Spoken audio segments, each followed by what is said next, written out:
Welcome to the Intimate Marriage Podcast, where I teach educated, successful couples how to have incredible, passionate relationships so that you can stop compromising and start feeling fully alive in your relationship. I'm Alexandra Stockwell, aka the Intimacy Doctor.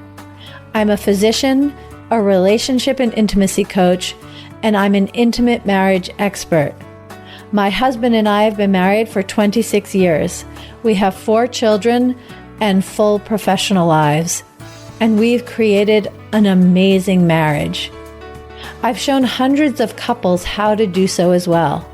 So if you want to deepen your understanding of your own relationship and learn to access new heights of emotional, sensual, and erotic intimacy, you're in the right place. I will show you how. Now, let's dive in.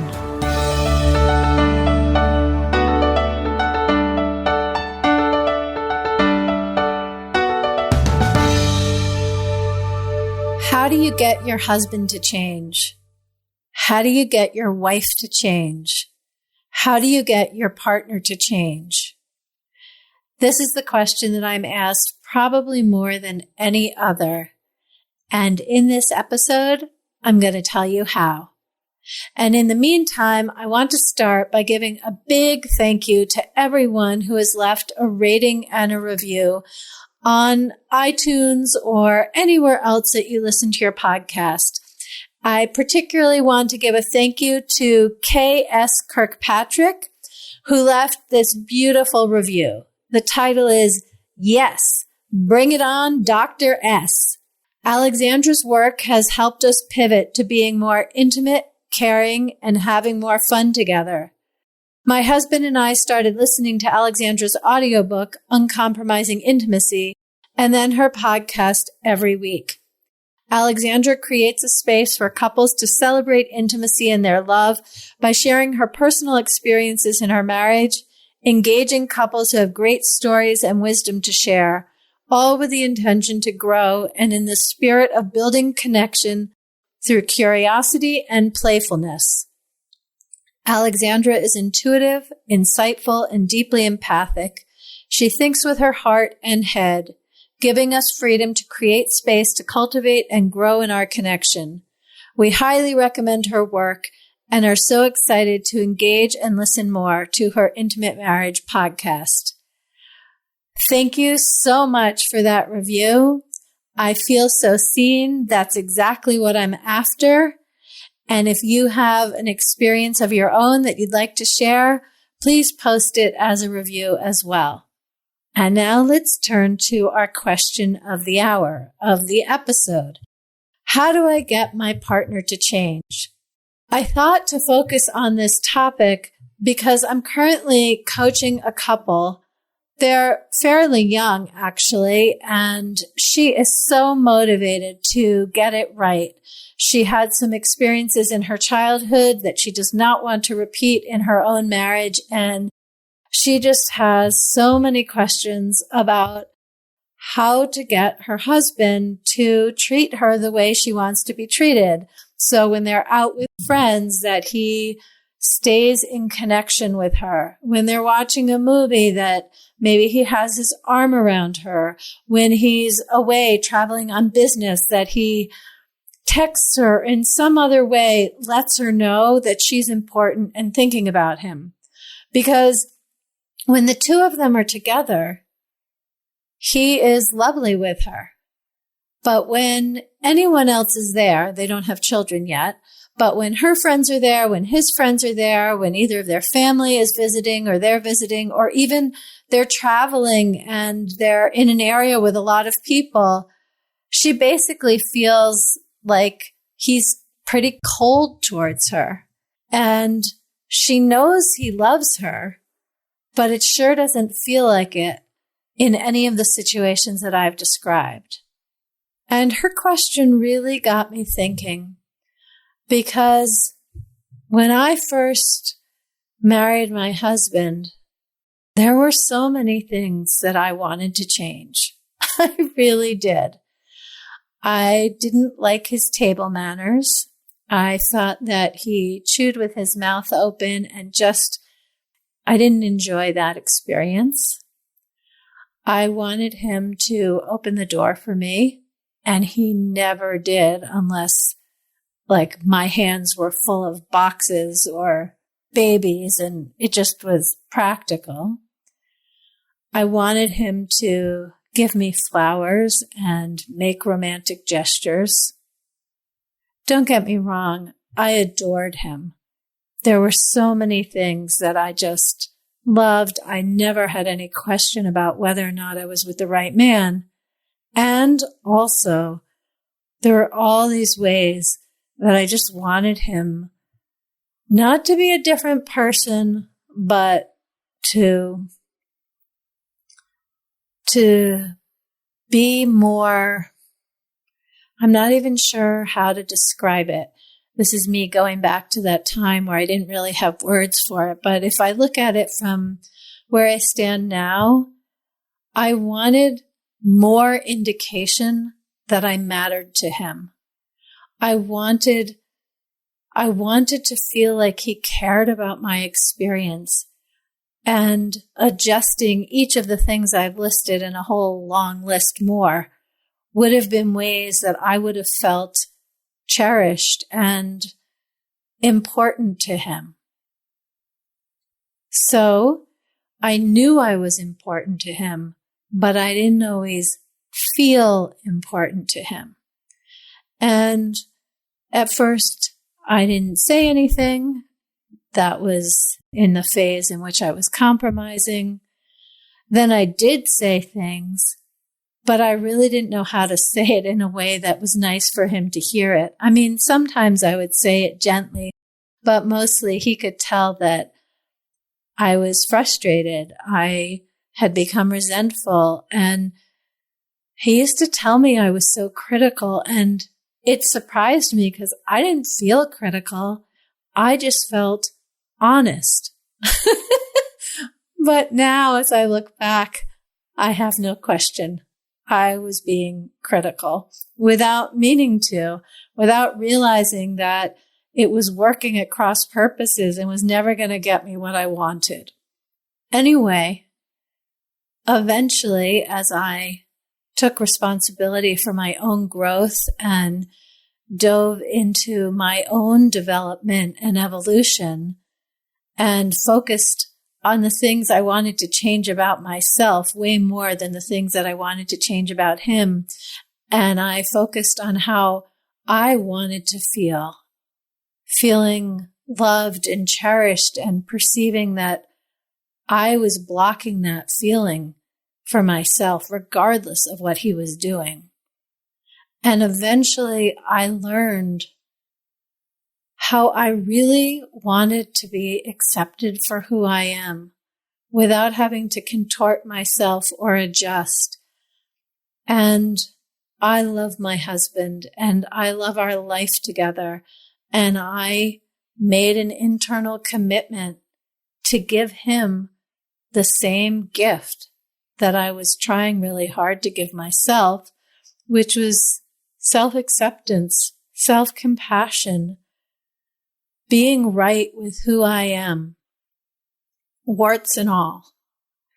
And so I really tried my best and often succeeded, not 100% of the time, but often succeeded in really focusing on appreciating my husband for who he is, instead of putting my attention on what wasn't working for me. I accepted that it was part of the package and put more of my attention on the parts that were delicious and in tune and nourishing without any adjustments needed. And it's beautiful to live in that space. It's empowering. It's clarifying. It opens the heart and the mind. And since I made that pivot, I love having that way of being available to me. And it's a way that I am often. but in almost like a sneaky, mysterious, magical way. Every one of the things that was so important to me, that I really yearned for, ways that I wanted my husband to change, they've happened. He used to be so anti-PDA, public displays of affection, and it's not that he didn't like to touch me, but he wasn't affectionate in a casual context. Now, he's more affectionate than I am. It's a rare day that I'm cooking in the kitchen and he isn't brushing the back of my neck or running his hand down my spine and going a little lower than anyone else would do. Or that he doesn't just lean over and give me a kiss while I'm sitting at my desk working. It's what I yearned for. Similarly, his table manners are now exemplary. That actually happened years ago. It was very convenient. We happened to be having dinner with a family with a number of boys in middle school who the way they ate was really disgusting. And I didn't say anything, but my husband began to see how, while he didn't eat that way, if he didn't want our children when they got to that age to be eating that way, perhaps it would behoove him to adjust his manners. And I really don't even think about it anymore. It's been years since I had a judgment of him at the table, decades, I'll say.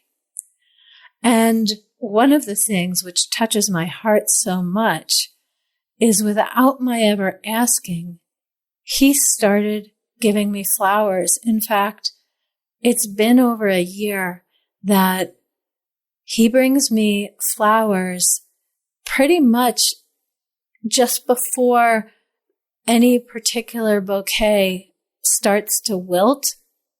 There's a new one to replace it. And he brings the flowers home and puts them in a vase and fills it with water and arranges them. He's not too fancy with that, but it works with the bouquets that he gets. And he brings in the vase. And if I'm there, he gets my huge smile of gladness. And if I'm not, I find it on the table just behind my desk when I next come into my office. If I hadn't lived through each of these experiences, I truly would consider it a miracle. So back to my client, the one who really wants her husband to change.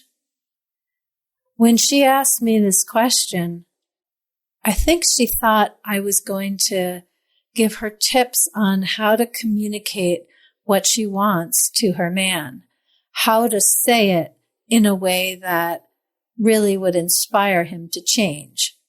And there are occasions when that is exactly what I would do. But that's not what I said to her.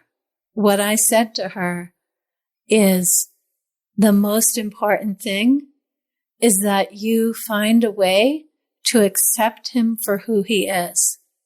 This is not about compromise. Compromise is settling and a kind of disconnecting from a part of yourself. What I'm describing is actually empowering and invigorating, and it's basically about taking the opportunity to become more of who you are rather than focusing on making him more of who he is. And this applies with any gender, believe me. And as she has been implementing my guidance, she's been having one insight after another, because one of the things that was so hard for her about the way her husband did things is that she felt powerless. And in putting the attention on learning to love him for who he is now in this moment, she has taken her power back and become more internally spacious and more confident. So let's now bring this to you. If you think of a way that you want your spouse to change, well, if you've already told them and it hasn't worked, saying it again is probably not the winning move. The winning move is to become better at loving without condition, at loving your spouse for exactly who they are, with whatever hang-ups and stressful mannerisms they have, whatever ways they shut down or get intense, and look for how you can love them anyway. Look for how you can expand your capacity to love, and then give it some time, because in the process, you're making it safe for them to change. That is not something like, don't take that as a goal. You have to genuinely want to accept them for who they are, but it will, in fact, function as a means to an end. And if you've already experienced this, please reach out. You can message me through my website or send me a DM on Instagram. I'd love to hear your story. And if this is something you haven't done and you really want to learn how, well, join me for the next Uncompromising Intimacy workshop. It will be so fun, so meaningful, and I'll do another episode really talking about the Uncompromising Intimacy 101 workshop. But if you're ambitious and you want to know more and you want to get started, just go to the show notes, click on the link at alexandrastockwell.com/workshop. And I can't wait to explore this with you more.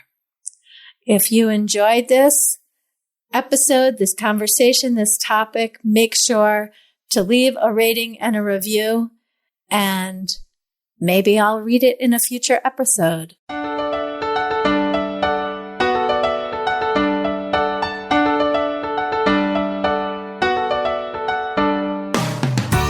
If you enjoyed this episode, share it with a friend, and please leave a rating and a review. And if you're ready to deepen your relationship and create a truly intimate, delicious, and vibrant marriage, head over to the Work With Me page at alexandrastockwell.com and choose the program that's right for you.